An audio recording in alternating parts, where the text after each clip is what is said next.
1. You will hear a conversation between two students about the installation of a telephone.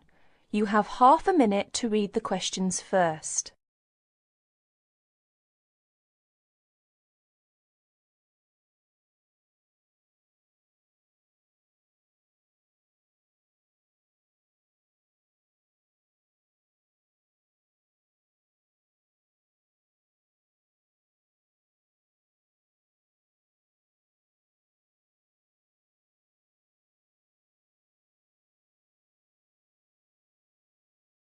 Now listen to the conversation carefully and answer questions 1 to 10.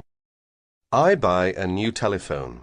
You read the instructions and I will install it, right? Sure. First, push the battery door outward to open and then insert 2 batteries, size AAA. Make sure they are following the polarity directions indicated inside the battery compartment. Finally, close the battery door. This is the first step. Now, let's come to the second step, adjusting time. Press time key first, then press MRC key more than 1 second to enter the time, adjusting state. Have you seen the second digit flashing now? Yes, it is flashing now. So let's go on.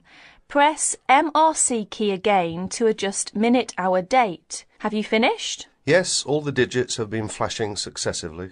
Now it comes to adjusting alarm.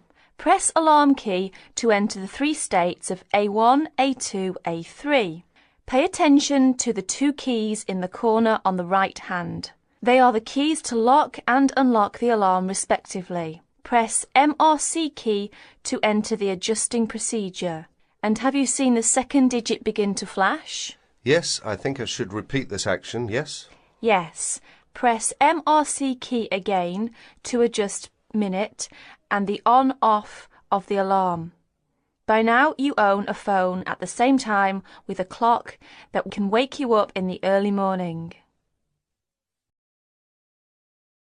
That is the end of part 1. You now have half a minute to check your answers.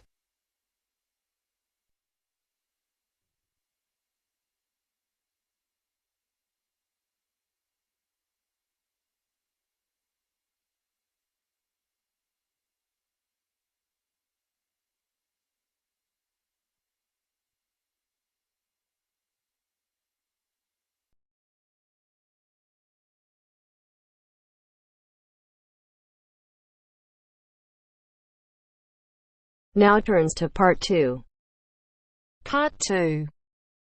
You will hear a telephone conversation about a job vacancy. First, you have some time to look at questions 11 to 15.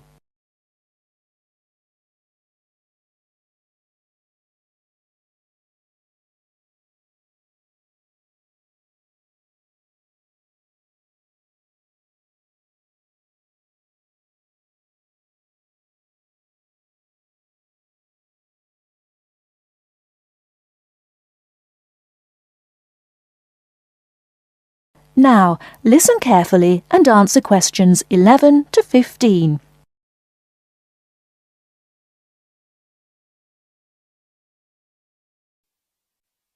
Hello, Top Job Employment Agency. Ellen Sykes speaking. How can I help you? Good morning. My name's Steve Collins and I'm calling about the call centre job advertised in today's paper. For an operative handling credit card inquiries? Yes, that's right. The wages and working conditions are all in the ad, so what I'd like to know now is what the work actually consists of. I should explain that I'm a student looking for a summer job, not long-term employment. That's okay. The people at Intercard say they've always found students to be honest, which of course is essential in this line of work, and they have the basic IT skills needed there. Apparently, there have been a few who didn't find it easy to get there on time in the morning, but in most cases their punctuality is as good as anybody else's. Anyway, about the work. And I know a bit about this because, as it happens, I've worked there myself. Really? Yes, for about a year. You'd find that most callers would be people wanting to check the balance on their cards, query payments made and so on. And from those who've had their card stolen? No, they ring another number for that, an emergency line. People also call that number if they lose their cards. And what are most callers like? I mean, what kind of people are they? All sorts, really. All ages, every kind of background. Though one definite trend is the change in the number of women. Nowadays, they make up around 55% of the total, whereas years ago, there used to be a majority of men calling. At one time, I heard, as many as 3/4 of all credit cards were actually held by men, but that must have been long before I was there. It's certainly different now. So to do this job, what sort of experience do I need? None, really. Have you got a credit card yourself? Yes, I have. Then you probably know quite a bit about them already. And as a student, you're obviously intelligent, which of course you need to be for the job. So after a day or so working with an experienced operative, I'm sure you'll have picked up enough to deal with routine inquiries, which of course most of them are. But there are bound to be questions I can't deal with, at least at first. What happens then? In that case, you can ask a supervisor. They're very helpful to new staff. I think I like the sound of this. What do I do next?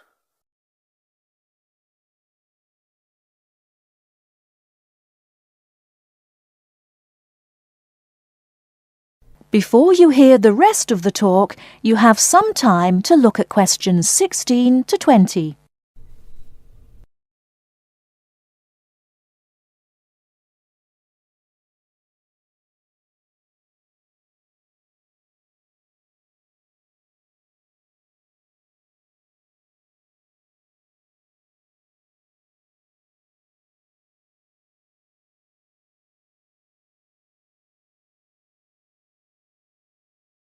Now listen and answer questions 16 to 20. Can you get over there for 9:45 on Monday morning for an interview? Definitely, yes. Whereabouts are they? In Riverside Business Park. Do you know it? Yes, I've been there once. How do you usually travel? By bus. Right. So you take either the 136 or 137 to the bus station, and when you come out of there, you turn right. Along Orchard Road, that is. The road from the railway station? Yes, that's right. You go past the petrol station next to the car dealers, then carry on down the road. Do I take the first left at the main car park?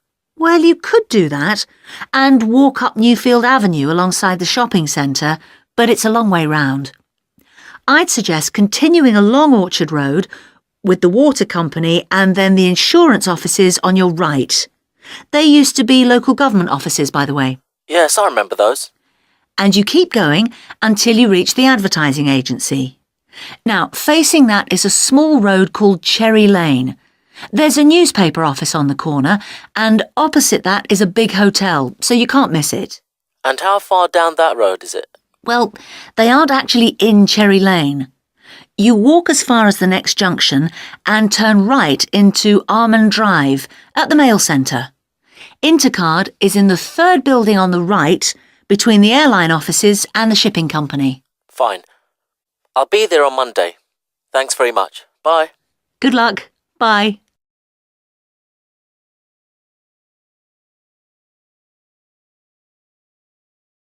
That is the end of part 2. You now have half a minute to check your answers.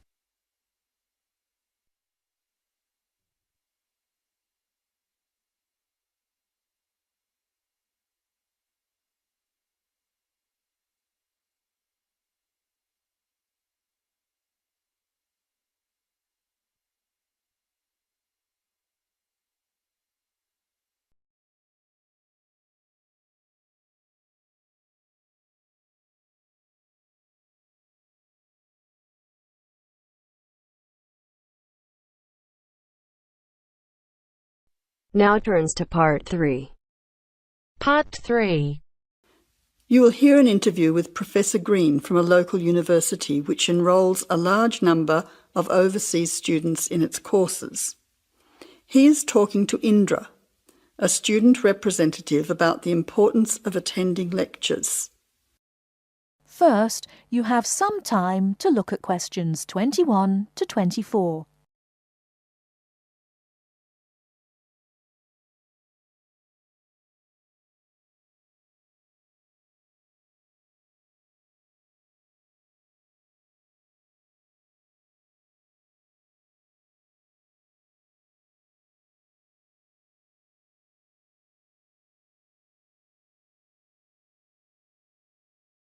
Now, listen carefully and answer questions 21 to 24. Good afternoon, Professor Green. Thank you for your time today. I wonder if you could explain why you think it is important for us to attend lectures in a course that we're studying. Well, despite the increasing dependence on online communication these days, I do think it is important. Apart from delivering the content of the lecture itself, I believe that there are some general communication benefits from having large groups of students together in one place.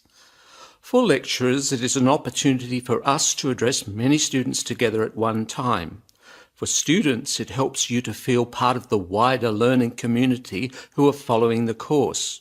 You can interact with each other both before and after the lecture to discuss the ideas and content, networking with each other and comparing your notes. But isn't most of this achieved, as you said, these days through online communication? Well, lecturers do communicate with students online, of course, but we usually only give a summary or notes of the lecture, so there are significant differences. When you go to lectures, you get more of an insight into what the lecturer considers important. We give additional commentary and anecdotes, and by voice emphasis, we can alert you to the key concepts, theories, and issues of the subject. By not attending lectures, you might miss crucial information about what we are expecting in an assignment. You know, these extra things can make a difference. OK, but there are tutorials. There is a lot of interaction between students and lecturers in tutorials. Can't all this be done in tutorial discussion groups instead of having lectures? Yes, to some extent. But during lectures, the lecturers can sensitise you to the debates and the controversies that are dealt with in the literature. This can help you think more critically about the subject. So then, when you come to the tutorial, you'll be able to come with some questions and ideas for discussion. The result of this is that the tutorial class will be more beneficial for everyone who attends.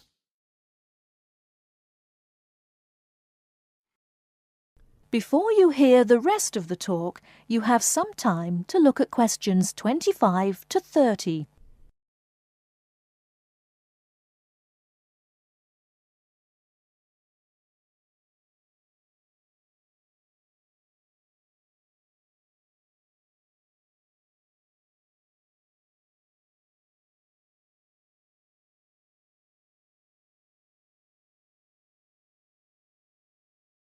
Now listen and answer questions 25 to 30.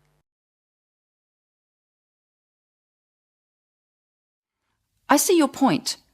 However, surely this also depends on whether students are able to understand and follow the lecture well. What strategies do you recommend to help students get the most out of lectures? I would say that first of all, it is important to do some pre-reading. By doing this, you get an orientation to the topic. You'll become familiar with the key terms and you'll be able to follow the lecture points more easily.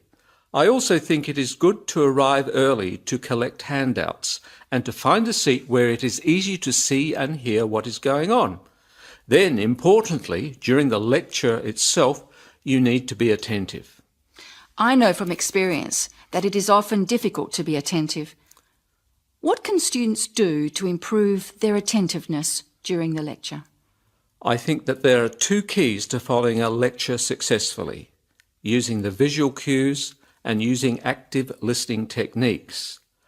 By maintaining eye contact with the lecturer and following how the lecturer makes use of the slides, whiteboard and so on, you are using the lecturer's visual cues, which help make the structure of the information clear and give you a sense of what's important. Then, using active listening techniques will also help you to process the information.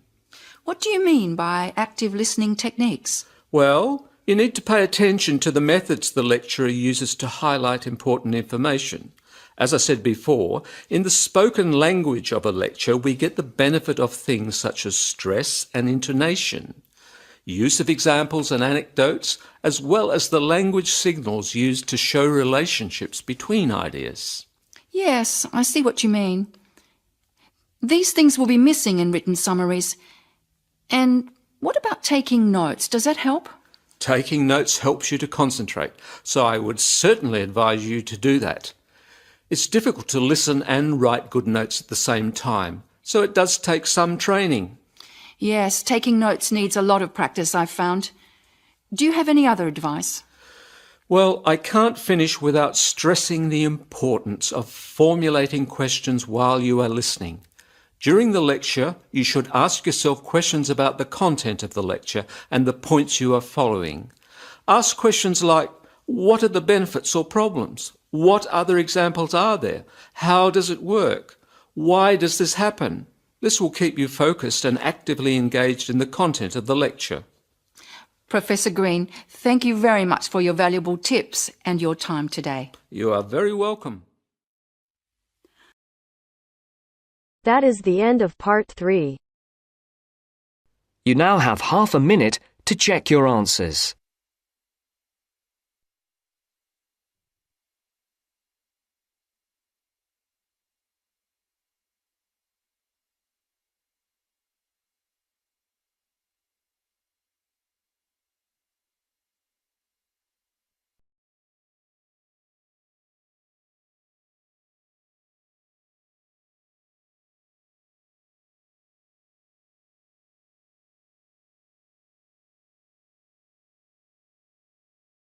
Now turn to section 4. Test 5, section 4. You will hear a wildlife expert giving a talk to a group of bird lovers in the UK about a species called the tawny owl. Before you listen, you have some time to look at questions 31 to 40.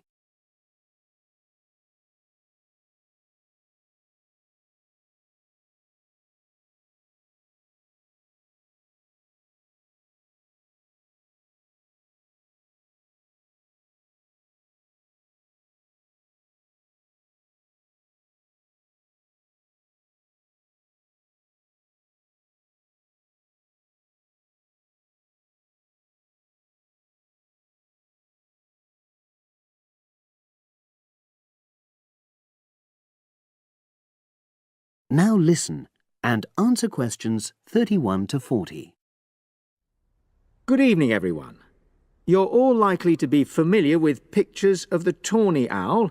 Because of all the owl species in the UK, it's actually the most common one. But the chances are that you're more likely to have heard one than actually seen one, as it's also strongly nocturnal. This means that it normally ventures out at night. So, what kind of habitat does the tawny owl prefer? Well, a survey carried out in the 1980s confirmed that this owl is most likely to be found in woodland.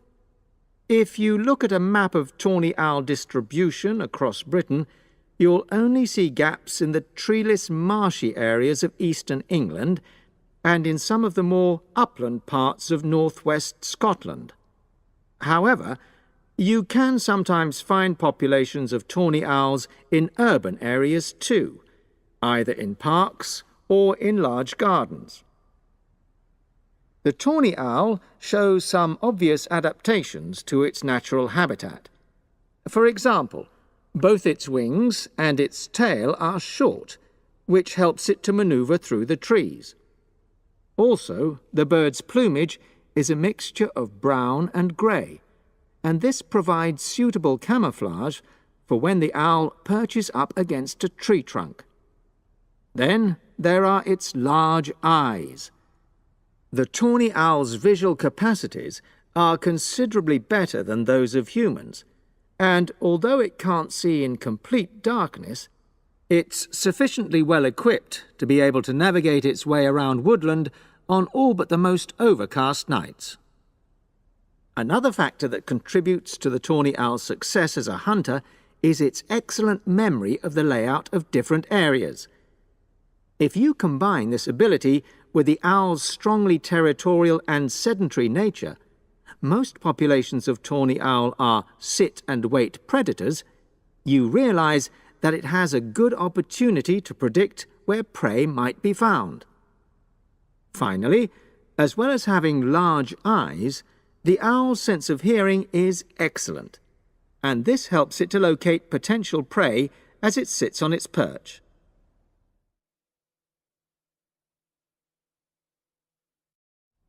Turning now to the tawny owl's diet. Woodland tawny owls feed mainly on mammals, especially small ones, such as wood mice and bank voles. But they'll also take things like frogs or bats, or even fish, if they happen to be available. In urbanized landscapes, the owls seem to prey more on birds. So there are some differences there. Let's just look briefly now at survival rates in the tawny owl. Young tawny owls face a difficult time once they leave home, and 2 out of every 3 are likely to die within their first year. So, with such high mortality levels, it's a good job that established breeding pairs can produce young over a number of seasons and maximize their chances of passing their genes on to the next generation of owls. I've already mentioned the sedentary nature of the tawny owl, but it's not just adult tawny owls that are sedentary in their habits. Young birds, dispersing away from where they were born, rarely move far. The average distance is just 4 kilometres. There also appears to be some reluctance to cross large bodies of water. The owl is absent from many of the islands around our shores, with only occasional sightings in Ireland and the Isle of Wight off the south coast of England.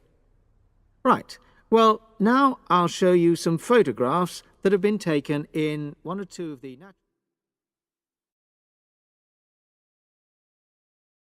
That is the end of section 4. You now have half a minute to check your answers.